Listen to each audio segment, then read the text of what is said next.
All right, friends, welcome back for part 3 of the Q&A.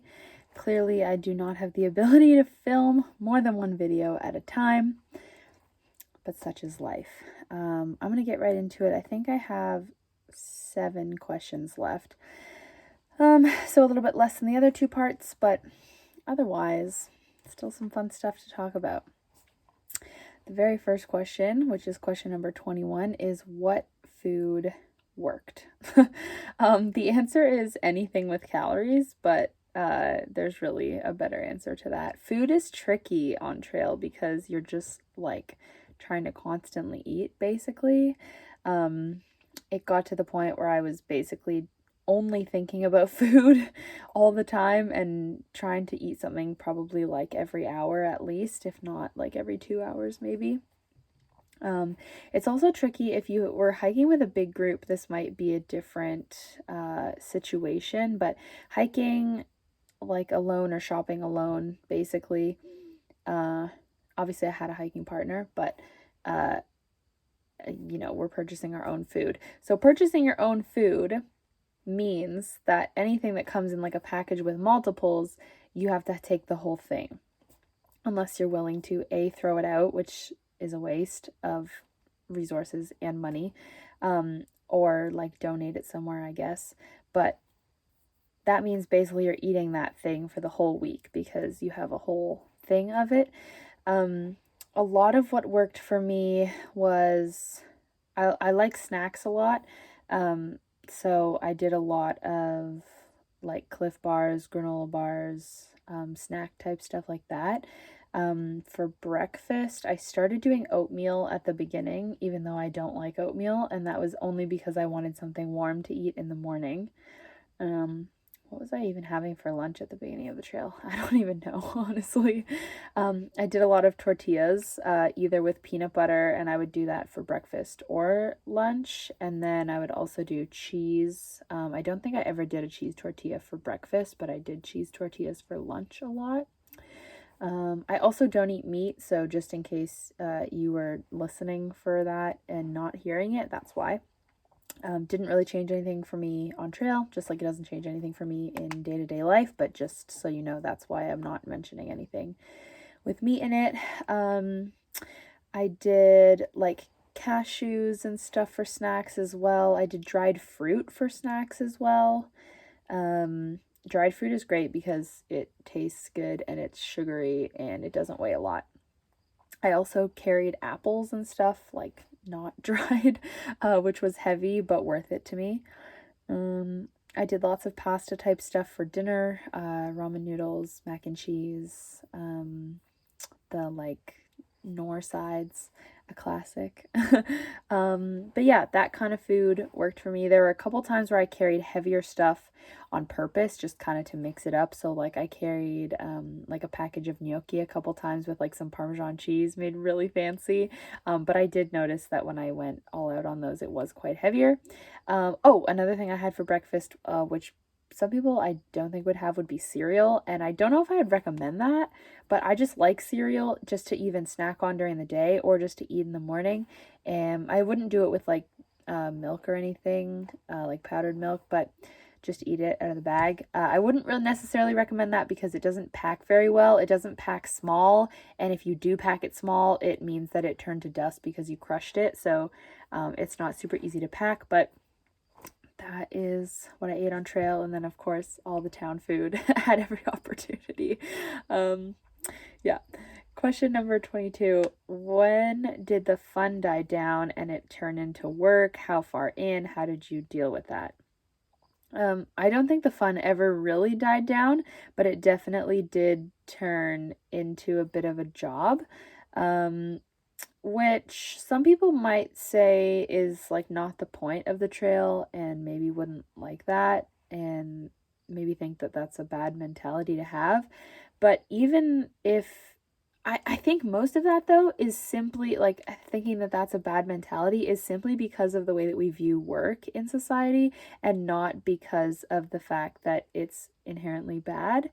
I personally, as I've mentioned many, many times, if you've seen my other videos, I love my job so, so, so much. And I often forget that it's even a job, like literally. So having the trail turn into a job doesn't necessarily mean that it's a bad thing. It just simply means that that's what you're working on right now.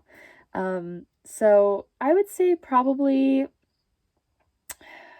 somewhere in Virginia, it felt like it turned into a bit of a job. So probably about 500 or 600 miles in. I think I actually mentioned it in a video. I was talking about it on like a lookout in Virginia somewhere. How I had felt like it had turned into a bit of a job, and the, I guess, honeymoon phase had kind of worn off a little bit. So yeah, of course that does happen because you're doing the same thing every day. Obviously you're seeing new things every day, but the actual walking part is the same and monotonous and continuous. So there's no really way around that. How to deal with that? I basically, you look at it like a goal, and your goal takes a lot of work. So that's just kind of how it is. I mean, everything, it's not going to be magical forever, right? Even though there are magical things that happen every day on trail, the whole thing itself should not be romanticized in any way because it's not easy, and it's not all beautiful sunshine and rainbows. Question number 23: days or nights rather in a tent versus a shelter versus hostel. So I did not go back and look. I technically could have counted them all, but I was just gonna go kind of more off of like vibe and like, how often I feel like that happens. So hostel nights would be the easiest one to kind of ballpark off the top of my head. I would say we probably stayed somewhere once a week. Like if I had to average it out. Or you know what? I'll say once every 5 days, because there were times where it was like 5, 6, and then there was times where it was like 3, 4. So I think every 4 to 5 nights, 5 to 6 nights, I would say was in a hostel. So if you average that over 4 months, that's however many nights. But yeah, probably once every 4 or 5 nights. And then tent versus shelter. I stayed in shelters quite a bit actually, which a lot of people kind of had recommended against in a lot of videos that I had seen and things that I had read. But I think that that's also based on the time of year that you hike. So if I had been hiking in like June, July, August, when the majority of the bubble were on trail, I think that I would have stayed in my tent a lot more and not slept in the shelters, partly because of mice, and then other people as well. But because a lot of the time, Moment and I were camping by ourselves, there really was no reason not to stay in the shelters. But we did sleep in tents a lot as well, but I would guess that I spent more nights in shelters than I did in my tent, overall. But then there were also a lot of nights where we stayed in our tents at the shelter, just because it's nice to have that kind of benchmark of the shelters to stay at, and kind of like the amenities that come with it, like a privy and water sources usually, without necessarily sleeping in the shelter itself. But I really liked the shelters. I loved that I didn't have to set up my tent and take it down in the morning.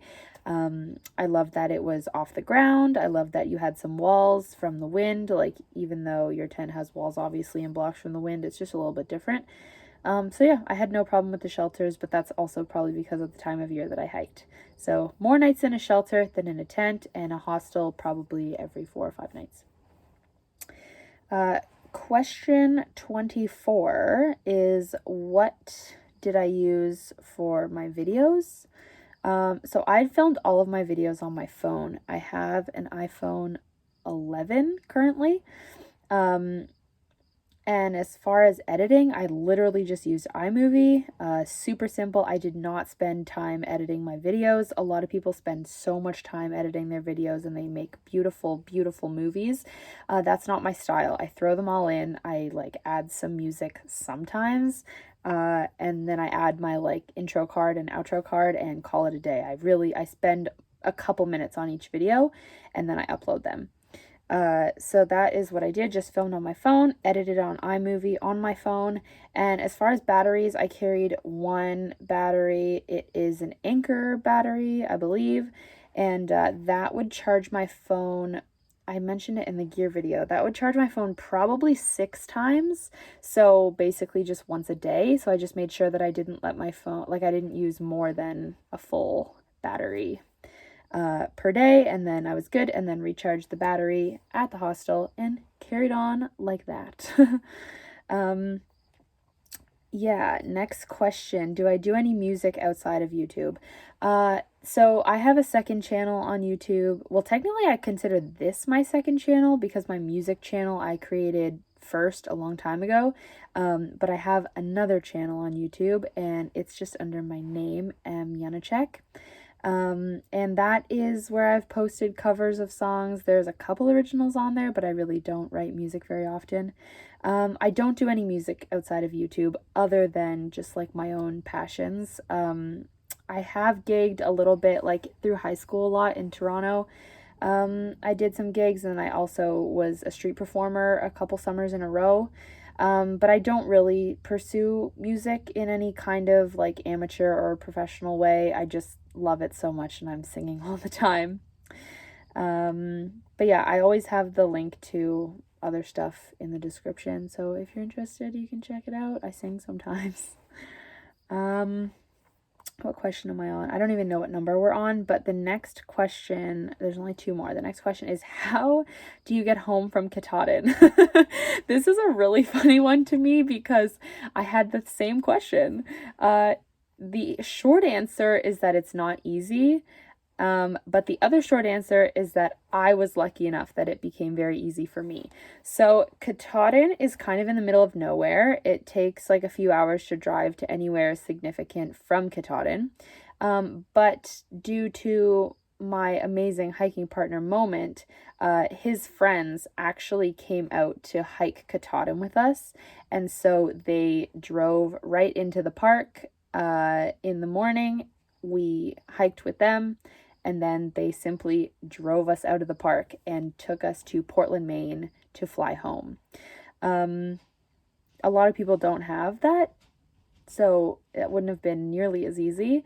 My understanding of how to get home from Katahdin if you don't have a lovely drive straight into the city is that you can take a bus from the park to, or from Millinocket, and then you can go to Bangor or to Portland. Basically, there's like a series of buses, or like you have to get a cab from somewhere to somewhere, and then you get a bus into the cities, and then you can either bus or fly home from there, depending on where you live. So yeah, it's a series of buses, but unfortunately, I don't have specific information because I did not need to find such information because I got a ride. So that is how I got home. I just took a drive to Portland, flew from Portland through Washington, D.C. I actually got stuck in Washington, D.C. overnight, even though I was supposed to go home in one go. I got stuck in Washington overnight because of delayed flights. I stayed at a hotel overnight and then flew home from Washington, D.C. to Toronto in the morning. Yeah, that's that. Sorry, I don't have better information on the busing situation.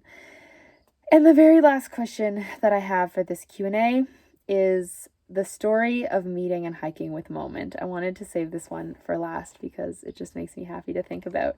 But Moment and I met somewhere in like Tennessee, I think. I can't remember exactly where we met. I mean, I remember like physically what the area looked like, but I don't remember what it was called.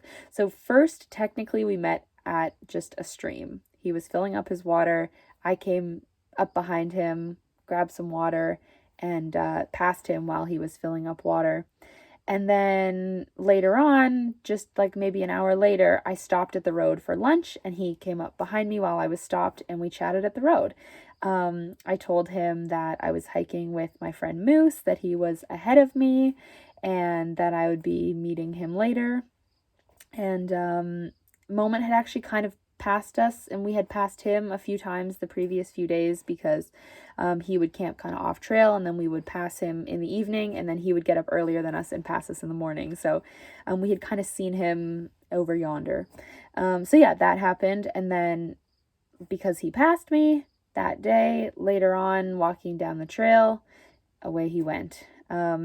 then the next day, Moose and I were hiking, I think like, oh, we were hiking into, what is that town called? Shoot, we were hiking into Irwin, Tennessee. And that was going to be a full day. Like it was, I think, our first more than a marathon mileage day. So that was also the day that Moose decided he was going to leave at like 2 a.m. because he couldn't sleep.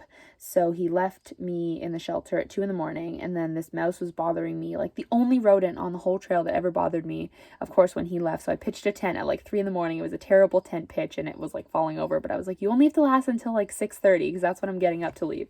So he left at like 2:30. I left at like 7:15.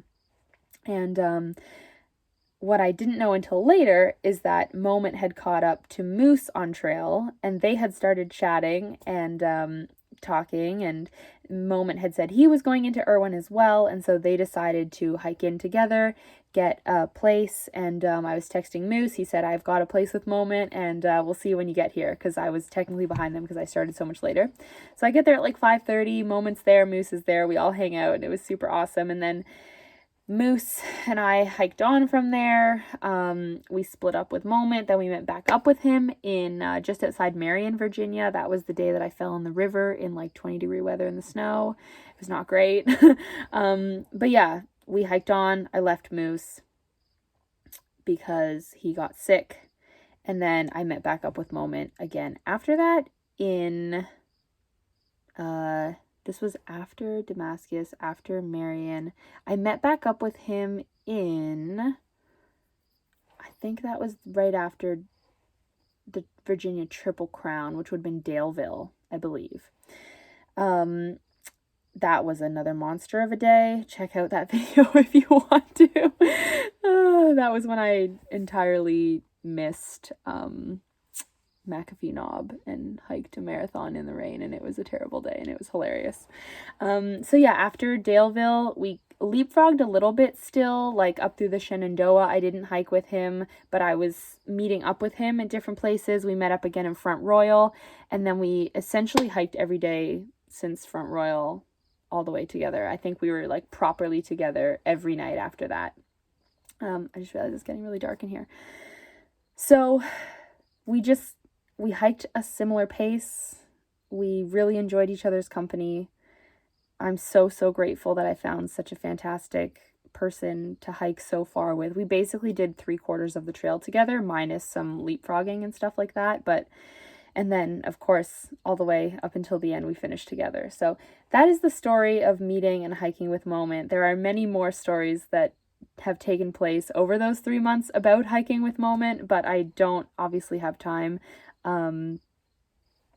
Those are all my questions. I thought this video was going to be shorter than the other ones because there were less questions, but there was more to talk about. So that is going to be the end of the Q&A. I hope you enjoyed this series of questions. If you have any more questions that got jogged by me talking, you can leave them in the comments and I will simply like reply to your comment to answer the questions. But that's about that for now. I don't know what other AT content I'm going to have after this because I just don't really know what else to talk about except for like if I go back out to trail to visit or anything. But there will be other travel and adventure type content. I just don't know how frequently. But yeah, that's that. Thank you for asking your questions. Thank you for watching my incredibly long videos where I talk about not much in particular. And yeah, I'll see you next time.